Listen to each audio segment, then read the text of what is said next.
Hi hello ನಮಸ್ತೆ ಸ್ನೇಹಿತರೆ, ನಿಮ್ಮ ಪಿ ಕೆ ಸೀರಿಯಲ್ ಅಪ್ಡೇಟ್ಗೆ ಸ್ವಾಗತ ಸುಸ್ವಾಗತ. ಸ್ನೇಹಿತರೆ, ಭಾಗ್ಯಲಕ್ಷ್ಮಿ ಧಾರಾವಾಹಿಯಲ್ಲಿ ಇಂದಿನ ಸಂಚಿಕೆಯಲ್ಲಿ ಏನೆಲ್ಲ ನಡೆಯುತ್ತದೆ ಎಂಬುದನ್ನು ತಿಳಿಯೋಕ್ಕೂ ಮುನ್ನ ಈಗಾಗಲೇ ಒಂದು ಪ್ರೋಮೋ ರಿಲೀಸ್ ಆಗಿದೆ ಸ್ನೇಹಿತರೆ. ಆ ಪ್ರೋಮೋದಲ್ಲಿ ಹೇಳಿರುವಂತೆ ಭಾಗ್ಯಲಕ್ಷ್ಮಿ ಧಾರಾವಾಹಿಯಲ್ಲಿ ಮದುವೆಯಾಗಲು ಮುಂದಾಗಿದ್ದಂತಹ ತಾಂಡವ್ ಮತ್ತು ಶ್ರೇಷ್ಠನ ವಿಚಾರದಲ್ಲಿ ಭಾಗ್ಯನ ಖಡಕ್ ಎಂಟ್ರಿಯಾಗಿ ಅದರ ಜೊತೆಯಲ್ಲಿ ಪೊಲೀಸರು ಕೂಡ ಬಂದಿದ್ದಾರೆ ಮತ್ತು ಇದೇ ವಿಚಾರವನ್ನು ಇಟ್ಟುಕೊಂಡು ಭಾಗ್ಯ ಒಂದೊಳ್ಳೆ ರೀತಿಯಲ್ಲಿ ತಾಂಡವ್ಗೆ ಅರ್ಥ ಮಾಡಿಸಲು ಕಾನೂನನ್ನು ಪ್ರಯತ್ನ ಮಾಡುತ್ತಿದ್ದಾಳೆ. ಇದರ ಜೊತೆಗೆ ಆ ಪೊಲೀಸ್ ಖಡಕ್ ಅಧಿಕಾರಿಗಳನ್ನು ಕರೆತಂದಿರುವಂತಹ ಭಾಗ್ಯ ಇವರನ್ನು ಅರೆಸ್ಟ್ ಮಾಡಿ ಅಂತ ಹೇಳಿದ್ದಾರೆ.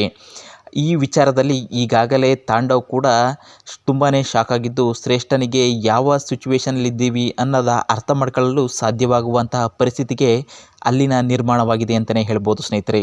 ತಾಂಡವ್ ಮತ್ತು ಶ್ರೇಷ್ಠ ಇಬ್ಬರ ಮದುವೆಯ ತಣ್ಣೀರೆರಚಿರುವಂತಹ ಭಾಗ್ಯ ಈಗಾಗಲೇ ಪೊಲೀಸರಿಂದ ಅರೆಸ್ಟ್ ಮಾಡಲು ಪ್ರಯತ್ನ ಪಟ್ಟಿದ್ದಾರೆ. ಇದೇ ಸಂದರ್ಭದಲ್ಲಿ ಅಲ್ಲಿರುವಂತಹ ಒಂದು ಪ್ಲೇಟನ್ನು ಬದಲಾಯಿಸಿರುವಂತಹ ತಾಂಡವ್ ಶ್ರೇಷ್ಠನ ನಾನು ಬಿಟ್ಟು ಬಿಡ್ತೇನೆ ಮತ್ತು ಇದೇ ವಿಚಾರವಾಗಿ ನಾನು ಎರಡನೇ ಮದುವೆಯನ್ನು ಆಗುವುದಿಲ್ಲ, ಏನಾದರೂ ಮಾಡಿ ಈಗಾಗಲೇ ಕೊಟ್ಟಿರುವ ಕೇಸ್ನ ವಾಪಸ್ ತಗೊಳ್ಳಿ ಅಂತ ಇವರ ಕಾಲನ್ನು ಬೀಳಲು ಮುಂದಾಗಿದ್ದಾನೆ. ಅಂದರೆ ಭಾಗ್ಯನ ಕಾಲನ್ನು ಬೀಳಲು ಮುಂದಾಗಿದ್ದಾರೆ.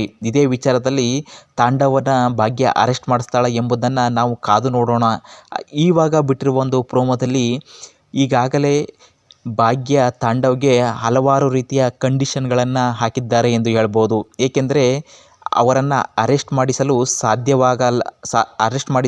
ಹಲವಾರು ಕಂಡೀಷನ್ಗಳನ್ನ ಹಾಕಿ ಇವರನ್ನು ನಿಮ್ಮನ್ನು ಈ ಜೈಲಿನಿಂದ ಮತ್ತು ಈ ಕೇಸಿನಿಂದ ಬಿಡಿಸ್ತೇನೆ ಅಂತ ಭಾಗ್ಯ ಹೇಳಿದ್ದಾಳೆ ಅಂತಲೇ ತಿಳ್ಕೊಬೋದು ಸ್ನೇಹಿತರೆ.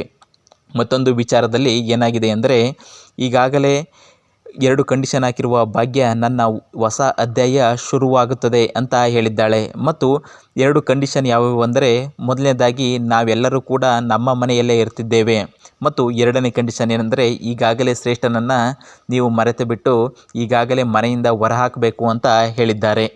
ಇದೇ ವಿಚಾರದಲ್ಲಿ ಎಲ್ಲರೂ ಕೂಡ ತುಂಬಾ ಶಾಕ್ ಆಗಿದ್ದಾರೆ. ಅದರಲ್ಲಂತೂ ಶ್ರೇಷ್ಠ ನಾನು ಯಾವೆಲ್ಲ ತಪ್ಪುಗಳನ್ನು ಮಾಡಿದ್ದೇನೆ ಎಂದ ಅರಿವು ಅವರಿಗೆ ಇದೆ ಅಂತಲೇ ಹೇಳ್ಬೋದು. ಮತ್ತು ಈ ಕಂಡೀಷನ್ಗಳನ್ನು ತಾಂಡವ್ ಪಾಲಿಸ್ತಾನ ಅಥವಾ ಅರೆಸ್ಟ್